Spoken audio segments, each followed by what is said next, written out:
My name is Madison. I'm 28, and I live in the relentless pulse of Chicago, where my world is defined by numbers, projections, and the calculated risk of financial consulting.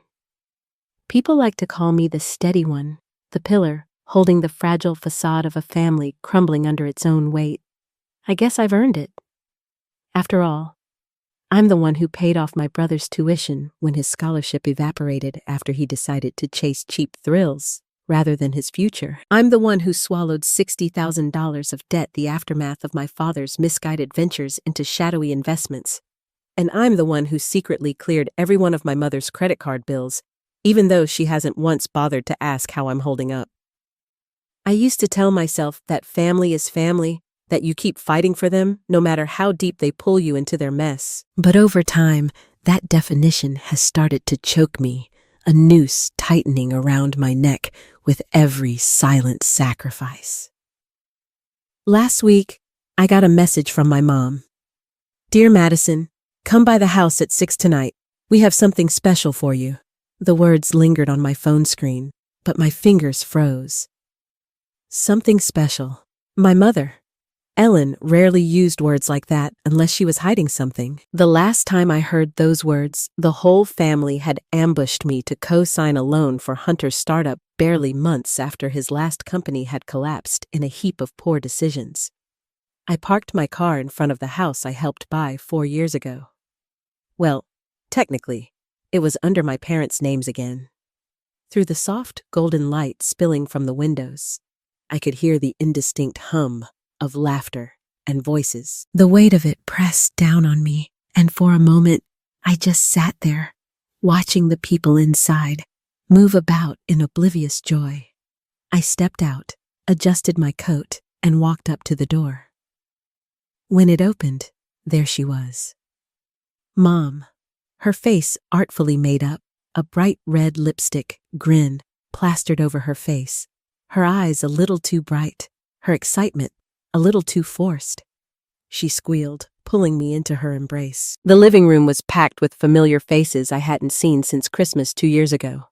Uncle Henry, Aunt Joan, and even Daphne, my cousin, who only graces us with her presence when there's something to gain. "Happy early birthday, Madison!" They all cheered in unison, their voices too enthusiastic, their smiles too practiced.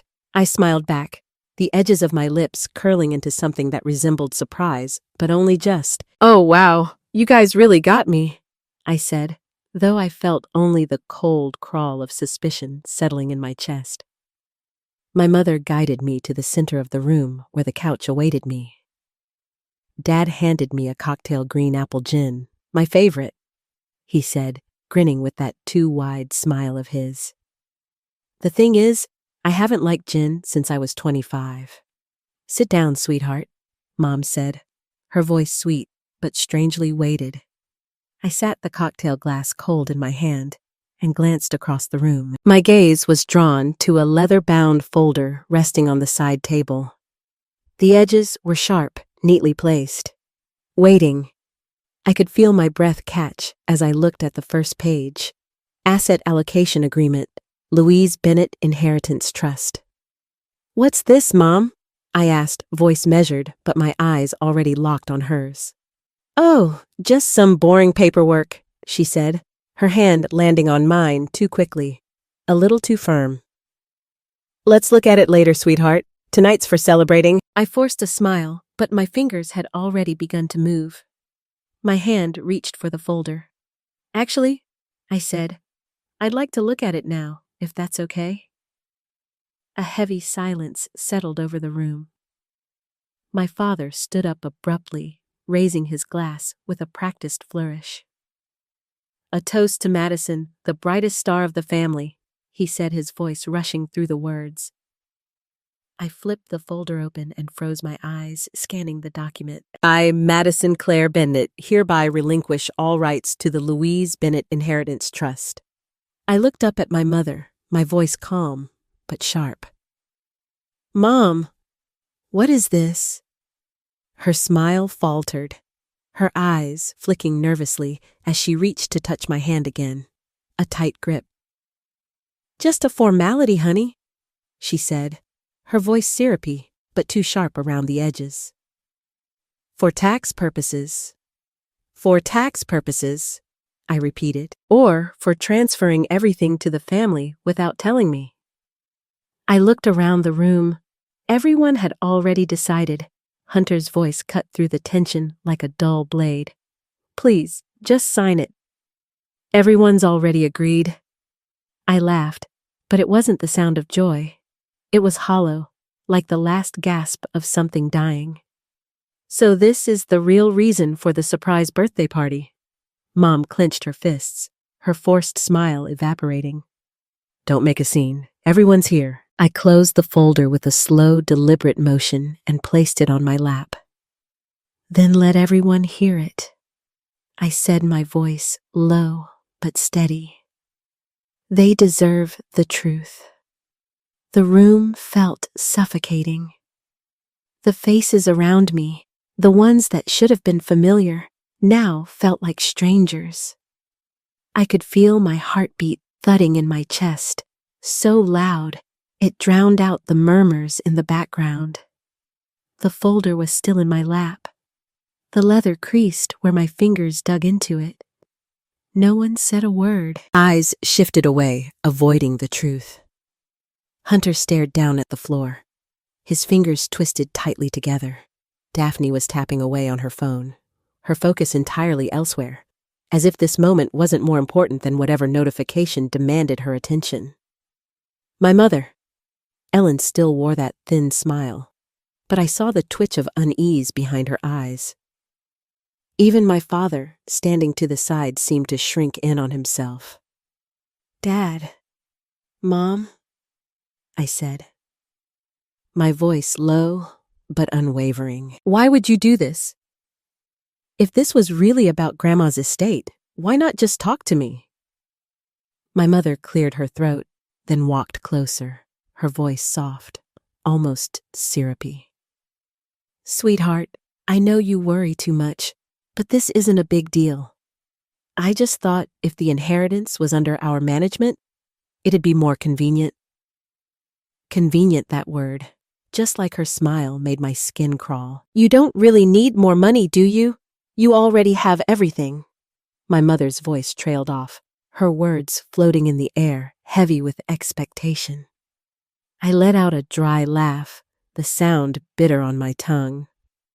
Convenient for who I thought, staring at her, trying to measure the depth of the trap she had set. Mom, I said, my voice steady but thick with a growing tension. Why trap me like this at a party? You called it a surprise, but this isn't about family, is it? This is about using me like a financial asset. A gravelly voice rose from the corner, thick with years of experience in pretending to know better. Lauren, that's enough. It was Uncle Ray. His eyes flickered with discomfort. You're making everyone uncomfortable. I turned to face him, my words sharp, a direct jab. Then I guess I should apologize for not signing away the last legal tie I have to my grandmother. The room stilled, as if a collective breath had been held. And then, almost like a stage cue, Reagan stepped forward beside me. I hadn't even noticed her presence, but now there she was. Eyes steady, poised, and ready to stand beside me. If I faltered, my mother's smile faltered for a split second. She snapped it back into place like it was a practice mask. Don't turn this into a drama, Lauren, she said, but the forced cheer in her voice couldn't cover the sharp edge in her eyes. I stood up slowly, lifting the folder with 2 fingers, like it was something foul, something that might stain me. The thing is, Mom, I said, my voice calm but unyielding. You wrote the script. I just refused to play the part. With deliberate slowness, I walked to the dining table and placed the folder down. Then I turned eyes, scanning the faces in the room. They were all there. Those familiar faces that had once been a part of my life, but now felt like strangers. Grandma Louise left everything to me because she knew. And tonight, You all proved she was absolutely right. Silence. It wasn't the kind of silence where everyone waited for the next word. No, this was a silence filled with avoidance, with the unspoken truth hanging heavily in the air. I turned to Reagan, whose gaze softened with understanding. "Can we go?" I asked. She nodded her presence, grounding me as we walked toward the door. But before we could step outside, my mother's voice rang out harsh and desperate. "If you don't sign, there will be consequences." I turned back, meeting her eyes, feeling the weight of a lifetime's worth of consequences in my bones. I've lived with consequences my whole life. Mom. Now I choose clarity. And with that, I walked out of that house, not with tears or anger, but with a clear awareness of who I was and who they had made me. Reagan's car coasted down the street, the golden lights of the city reflecting off the water like a soft veil. The world outside was still almost peaceful, but my heart rattled with the echo of everything that had just transpired. "You okay?" Reagan asked, her voice soft, tentative. I leaned back against the seat, staring out the window. "Not yet, but I will be." Reagan was quiet for a moment, then she spoke again, her words like a whisper to my soul. "Your grandma must have seen this coming." I nodded slowly, a tightness in my chest. "Yeah, I think she left something more behind. Not just money, maybe a video, a letter, something to expose them." Reagan's hand gently squeezed mine, a gesture of solidarity, a reminder that I didn't have to carry this weight alone. "Then it's your turn now," she said. I nodded again, squeezing her hand in return. "Tomorrow, I'm meeting Grandma's lawyer." The small lakeside cafe was a stark contrast to the storm brewing inside me. The golden lights shimmered across the rippling water, serene like a sheet of glass. Reagan set 2 cups of steaming tea in front of me, but I couldn't focus on anything except the folder that lay in my lap. I reached into my purse and pulled it out again, flipping through the pages slowly, carefully, this time making sure I didn't miss a single detail. It wasn't just an inheritance waiver. No, this was worse. There were attachments, a temporary power of attorney, a financial reallocation sheet that clearly stated that nearly 100% of my grandmother's assets would be transferred to a new trust, one managed by my parents. Reagan looked at me, her expression darkening as she pieced it all together. "They weren't planning on giving you a single dollar." I nodded, the reality of it sinking in. "Not only that, they planned to use my name to make it all look legal. If I signed this, I'd be handing them the keys to everything." Reagan's lip trembled with frustration. "What about your grandmother's lawyer? You said you were going to reach out." I pulled out my phone, scrolling through the messages. My grandmother's last words to me. "Dear Lauren, if things ever start to feel confusing, go. See my attorney, Mr. Gerald Price. I left some things for you." The next morning, I called. A professional-sounding woman answered the phone, scheduling an appointment for 10:00 a.m. When I arrived at the office, my heart hammered in my chest. Gerald Price's office was tucked into a red brick building in downtown Boston, large windows offering a view of the park. He greeted me with a firm handshake and invited me into a room lined with thick law books. On his desk sat a sealed envelope bearing my name. Carefully, he opened a drawer and withdrew a USB drive. "Mrs. Louise left a private video recording for you," he said, handing it to me. "She also left additional documents related to the original trust which your family is now trying to restructure." I exhaled sharply, the weight of it all pressing down on me. "Can I watch it now?" He nodded and plugged the USB into his computer. The screen flickered to life, and suddenly, my grandmother's familiar voice filled the room. Slow, warm, and slightly frail with age, but still sharp. "Lauren, if you're watching this, then things are unfolding just the way I feared." I sat up straighter, my eyes fixed on the screen. You've always been kind, the only grandchild who never asked for anything. That's why I want to protect you. Her voice wavered slightly, but her next words were firm, resolute. I saw how your mother treated others, even me using family as an excuse to take advantage, all in the name of sacrifice. I left you everything, not because you needed it, but because you deserve it. My hands clenched into fists, eyes burning as I watched the screen, waiting for the rest of the story to unfold. The trust, the truth, the reckoning. The clause was clear. If there was any attempt to force the heir to forfeit their rights, all assets would be redirected to the charitable organizations my grandmother had named.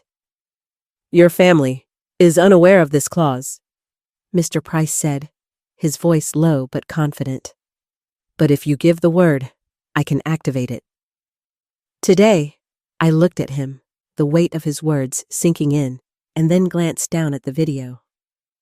Can I have a copy? Of course. He handed me a fresh USB, his expression unreadable. There's one more recording. It's meant for the family. My heart pounded in my chest, a mix of emotions swirling inside me. But as the weight of the situation settled, I felt a plan begin to take shape.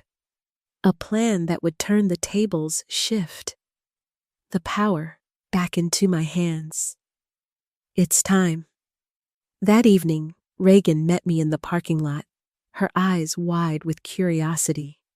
I told her everything as we drove back. When I mentioned the video, her eyes lit up. You're going to show them?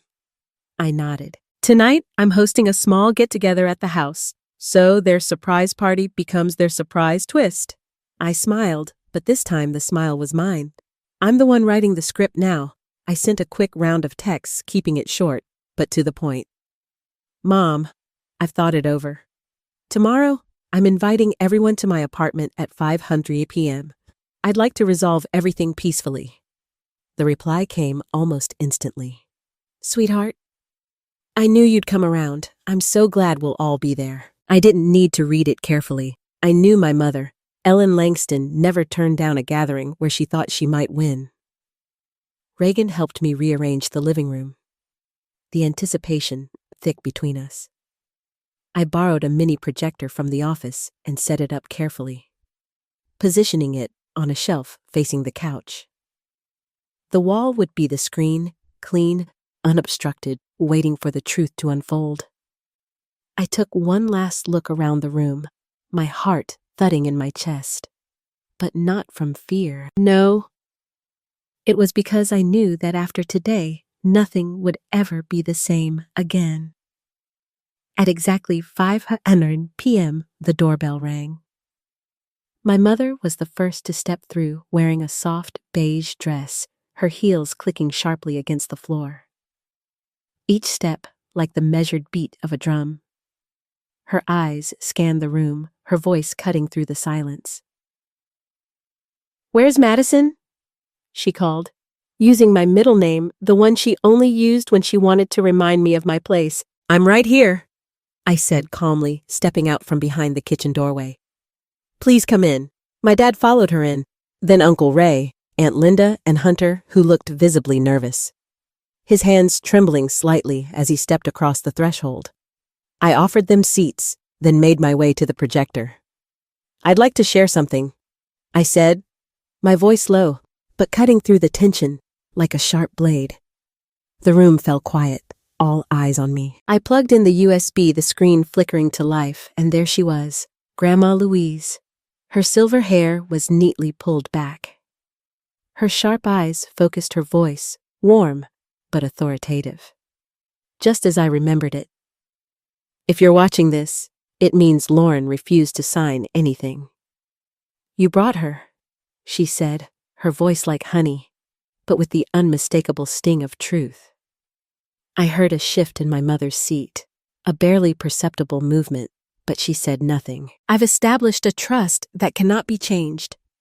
Everything I left belongs to Lauren, the only grandchild who never demanded, never manipulated, and never disappointed me.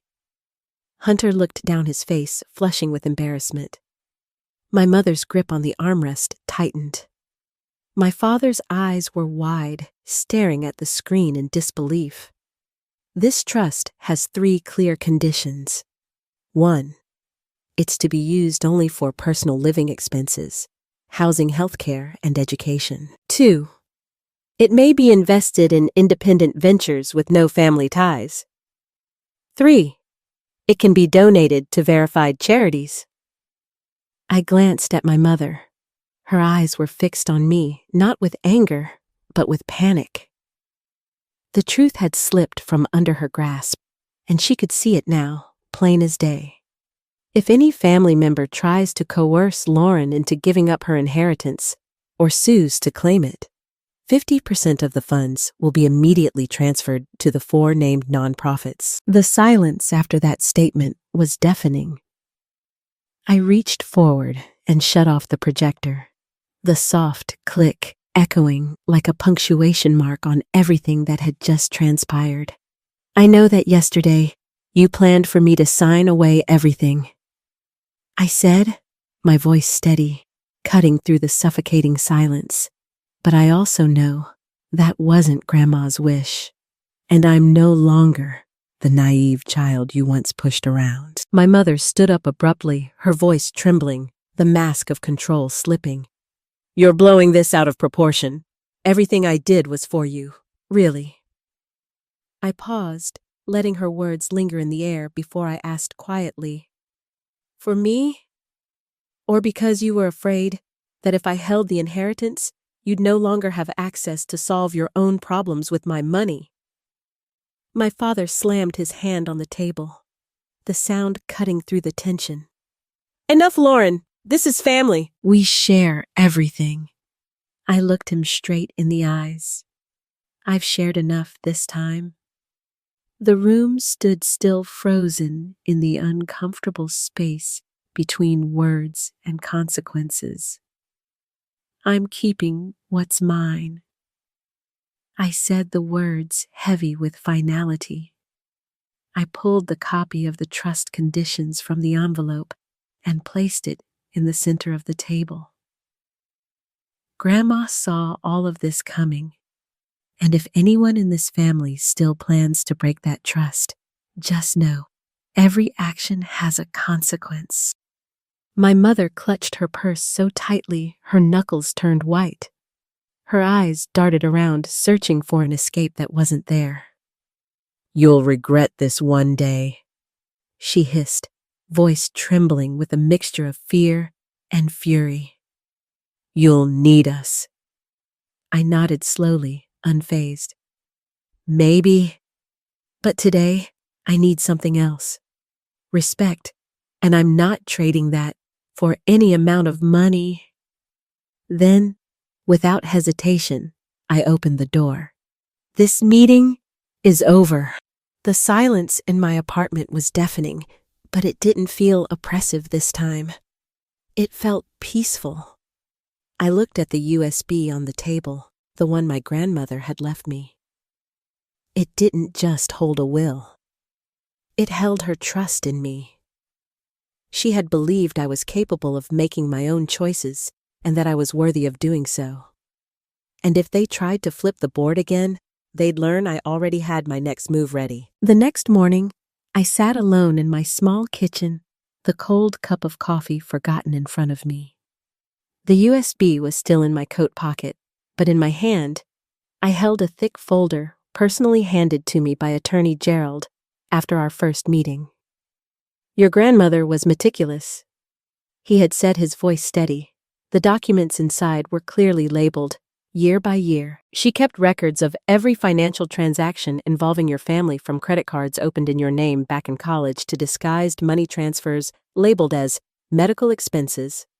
I didn't know how long I sat there flipping through each page, bank statements, printed transcripts of phone conversations. But by the time I folded the last paper, one thing was certain. This time, I wasn't just defending myself, I was telling the truth. 2 days later, I called my father to meet just him. No mom, no Hunter. I chose a quiet cafe in Brookline, the place where he used to take me for pancakes when I was little. But today, there were no pancakes, only reckoning. My father, Richard Langston, was 10 minutes late. He walked in with a sheepish smile. "Sorry, traffic, but thanks for meeting me," I nodded and motioned for him to sit. Then, without ceremony, I placed the thick envelope on the table. "I didn't invite you to reconnect," I said, my voice calm, but cutting through the air like a knife. "I asked you here to be clear about a few things." He frowned and looked at the envelope, confusion flickering in his eyes. "What is this?" I slid it toward him. "Documents, loans you took out under my name. Credit cards, Mom opened but drained from my student account. Records of the times you both asked for money to help Hunter. And it ended up in Mom's personal account in Florida." He chuckled nervously. "You've got it all wrong, Lauren. It was all for the family. Everyone does this." I leaned forward, locking eyes with him. "For the family." I repeated, my voice steady but firm. "Do you know that when I was 21, I worked 3 jobs to pay off that credit card debt while you were in Atlantic City gambling it away?" His face froze. He didn't have a response. I continued, voice still calm. "Do you remember when Mom called me crying, saying Hunter had been in a car accident and needed $8,000 for surgery?" I pulled out a printed bank statement. I slid it across the table. 2 hours later, that money went to a car dealership in Miami where she bought a used Range Rover. "Where did you hear that?" He stammered, his voice losing its confidence. I slid over another paper, a printed transcript of her conversation with the seller. "Grandma kept it. She knew. She always knew." My father leaned back in his chair, wiping his face, as if trying to regain control. But I could see it, the composure slipping away. He wasn't the man I remembered. He looked like someone who had lost control of the game, someone who could no longer pretend. "What do you want?" His voice cracked, no longer calm, no longer controlled. I crossed my arms, my gaze unwavering. "Not money, not an apology, just this." I paused, letting the weight of my words hang in the air. "From now on, you and Mom don't touch a cent of my inheritance. No more phone calls begging for money. No more fake emergencies. No more accidental account numbers from Hunter." I leaned in closer, voice firm, but laced with finality. "If anyone in this family tries to access the trust again, I'll file charges. I've already got everything ready to go to the IRS or the Financial Crimes Unit." He opened his mouth to respond, but I cut him off. "And one more thing." I looked him straight in the eyes. "I know you're looking to hire another lawyer to challenge the will, but the trust clause is very clear. If there's coercion or a legal dispute, 50% of the assets go straight to charity." For the first time, my father didn't say anything. The silence stretched thick and heavy, and I could see it. The game was over. He knew it. I knew it. And the truth had finally been set free. I stood gathering my documents with calm precision. "If you want to call Mom to strategize, go ahead," I said, my voice steady but full of finality. "Just know that every wrong move will cost you half." He stared at me, trying to gauge whether I really meant it. I gave him a slight smile, but it wasn't one of humor. It was a reminder of all the lessons he'd taught me.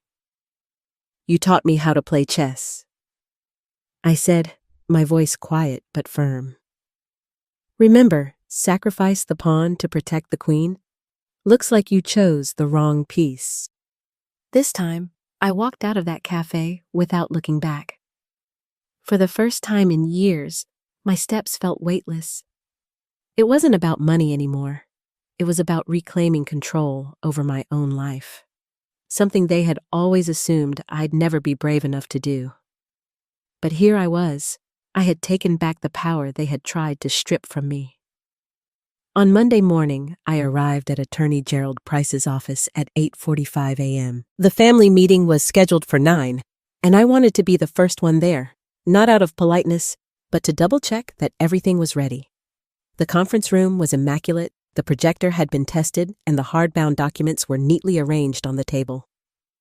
On the screen, the paused opening frame of the final video stared back at me.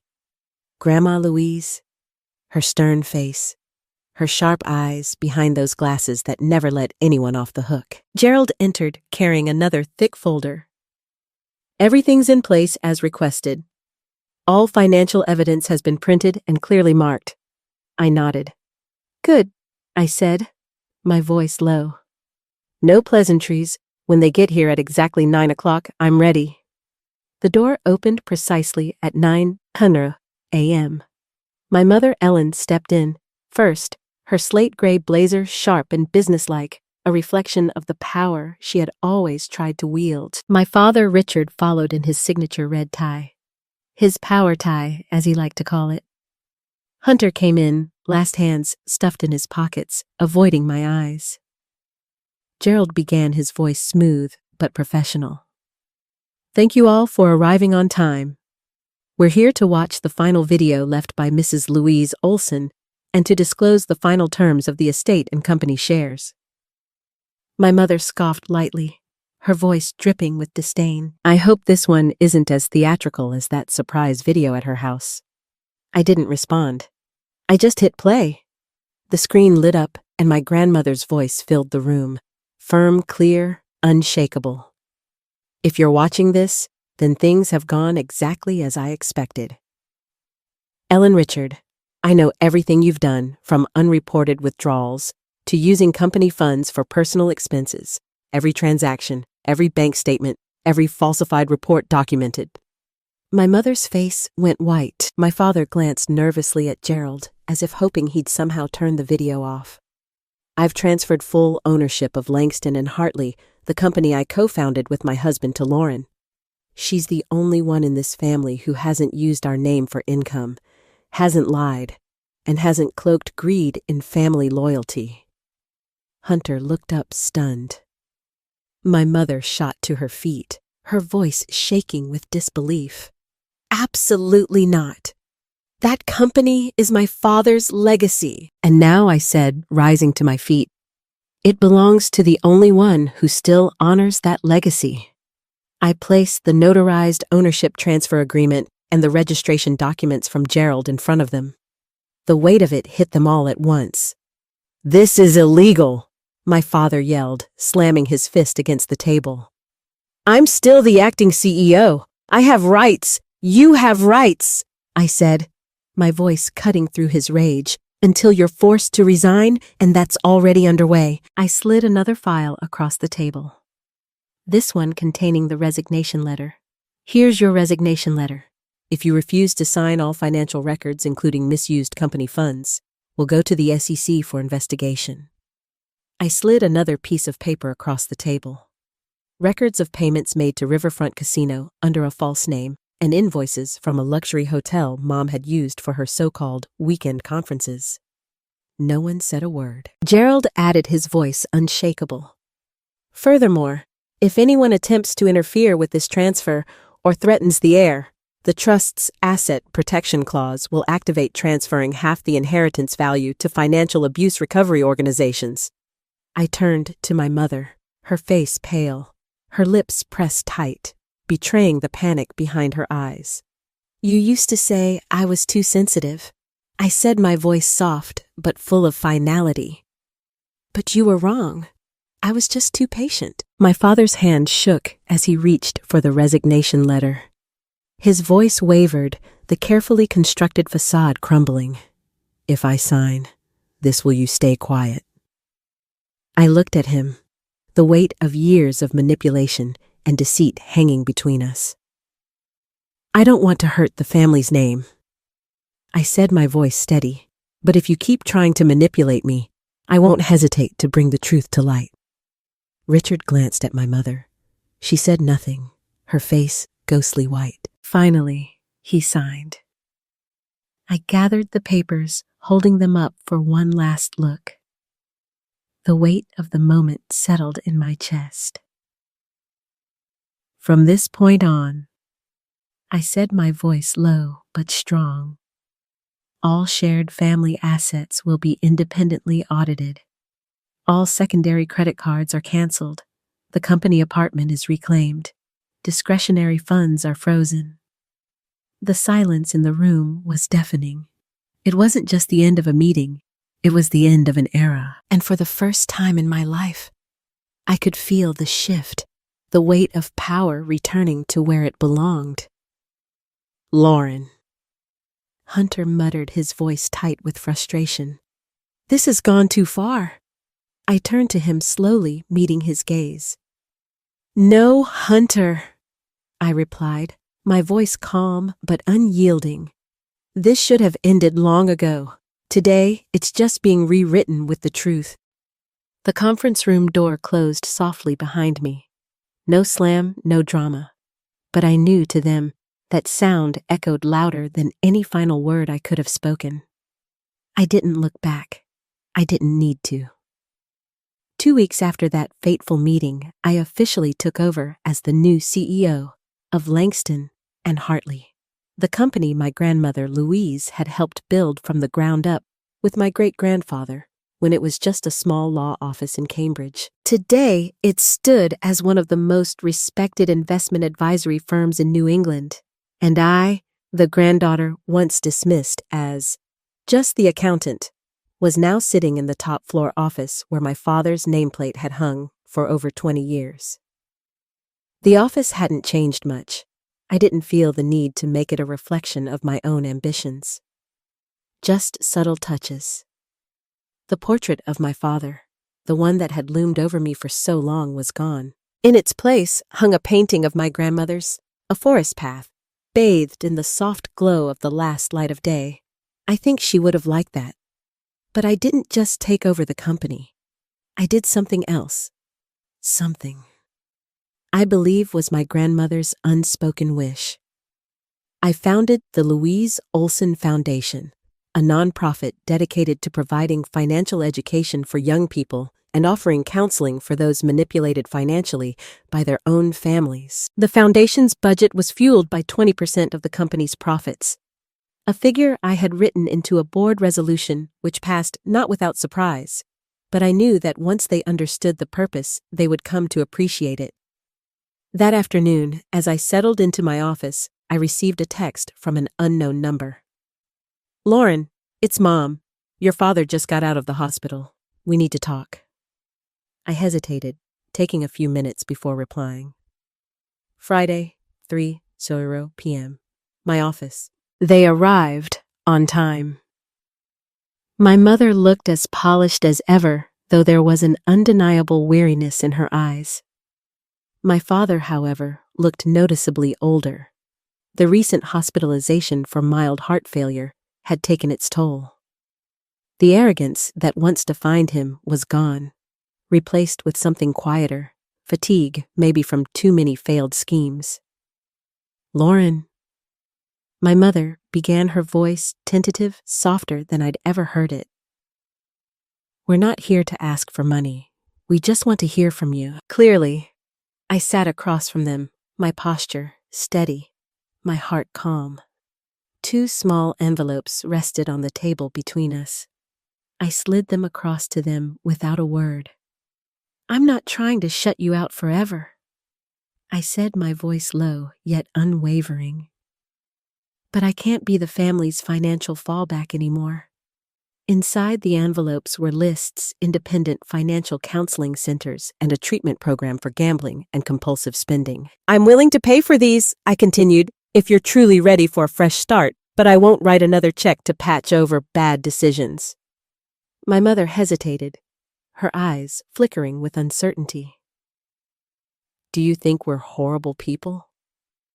I shook my head gently, feeling no bitterness. No. I think you're people who never learned how to set boundaries. And worse, you never let me learn how to set mine. My father spoke softly, then his voice carrying a weight that hadn't been there before. I made mistakes, not once, but many times. Seeing you here, strong in control, maybe that's the smartest thing your grandmother ever did. I didn't respond, not because I wasn't moved, but because I had learned long ago not to base my future on someone else's remorse. They left, quietly. No hugs, no further asks. That evening, I returned to the foundation office where a group of college students was setting up for a seminar on recognizing financial abuse within families. I stood in the back of the room, quietly observing. No one realized I was the founder, and I liked it that way. Reagan arrived late, carrying 2 bubble teas. "Word is Hunter's younger sister just signed up to volunteer," she said, a mischievous grin tugging at her lips. I smiled. Good. At least the next generation still has hope. She handed me a paper with the website draft for the foundation. "What do you want under the About Us section?" I paused for a moment, thinking about everything that had led to this point. Then with a calm hand, I wrote, "We believe family should never be a place where you fear your finances and real love never comes with a price tag." Reagan nodded, her eyes lighting up. "Perfect! Your grandma would be proud." I looked out the window where the city lights shimmered like Christmas. For the first time in years, I felt no tug of war between gratitude and guilt. I didn't owe anyone anything anymore. At last, I was living a life that was fully mine. I used to think blood ties were sacred, unchangeable, that no matter how many times you were hurt, you kept forgiving because they were family. But the truth is, some ties only exist to weigh you down. And if you're never brave enough to let go, you'll stay trapped in an endless loop of self-sacrifice. A loop that falls like golden leaves blanketing the path leading to Langston and Hartley's headquarters. I stepped into a new chapter. No more emergency calls. No more veiled texts about money. No more guilt. Each time I said no to someone who once called me the good girl. I lived in a modest apartment near Boston Common. Nothing extravagant but cozy enough that every night when I came home, I no longer felt lost among the clutter of things, my bookshelf now home to new photos. There I was, me, Reagan, and the Foundation's first team on a site visit in Vermont. Me and Hunter sharing the stage for the first time at the company's restructuring announcement. And me smiling into a mirror, no longer pretending one late evening after a seminar on breaking toxic ties in family relationships. Reagan sat beside me, her hands wrapped around a warm cup of tea. "You think if your mom called again, would you answer?" she asked, her voice low. I stayed quiet for a moment, then shook my head. Not because I was angry, but because I understood. Every time I opened that door, I gave them another chance to take what had taken me years to reclaim peace. Reagan nodded her eyes, following the soft glow of the ceiling lights. "Your family didn't lose you over money. They lost you because they never learned how to keep someone who they thought would never leave." Her words stayed with me into the next day when I was invited to speak at a youth conference for those hurt by their own families. I walked up to the podium without a long speech. Just a few notes and a truth I'd carried for so long but never shared. "My name is Lauren," I began, my voice steady, free. "And maybe the first thing I want you to know is you are not selfish for choosing to protect yourself." The room went silent. I went on. "I used to be my parents' bottomless wallet, the successful one. But behind closed doors were midnight calls, guilt trips. If you don't help, what will happen to us?" I took a breath. I gave more than money. I gave my trust, my time, my youth, trying to hold together something called family peace. But I learned peace built on guilt never lasts. I looked down at the front row where Hunter sat quietly. He gave me a small nod, a silent agreement. And then in that moment, I realized real family isn't who gave birth to you. It's who stays when you dare to live as your full self. That could be a college friend, a coworker who shares their lunch. Or it could be you who got back up, not for anyone else, but for yourself. As I stepped down from the podium, many in the audience stood and applauded. Not because I was a CEO, but because I had once chosen to let go so I could begin again. That night, I sat alone in the foundation office, watching the streetlights fade in the distance. On my desk was my grandmother's final handwritten letter, never made public. Dear Lauren, if the day comes when you must choose between keeping your family and keeping yourself, remember, real family will never ask you to lose who you are. Choosing yourself isn't abandoning anyone. It's the only way you can be whole and truly give. And if you must go, walk toward peace. I folded the letter and placed it in the drawer. Peace, not something I was given, but something I learned to create. And for the first time in my life, I knew this for certain. I don't need anyone's permission to be happy. Lauren's story is a powerful reminder that sometimes the bravest thing we can do is set boundaries, even with our own family. Blood doesn't equal kindness, and true love doesn't come with conditions. In a world where so many are manipulated under the guise of duty, Lauren chose to live by her values, rebuilding her life on truth and self-worth. She proved that happiness doesn't come from pleasing others, but from having the courage to be honest with yourself. What do you think about Lauren's choice? Would you have done the same in her shoes? Share your thoughts in the comments, and don't forget to follow the channel for more heartfelt family stories.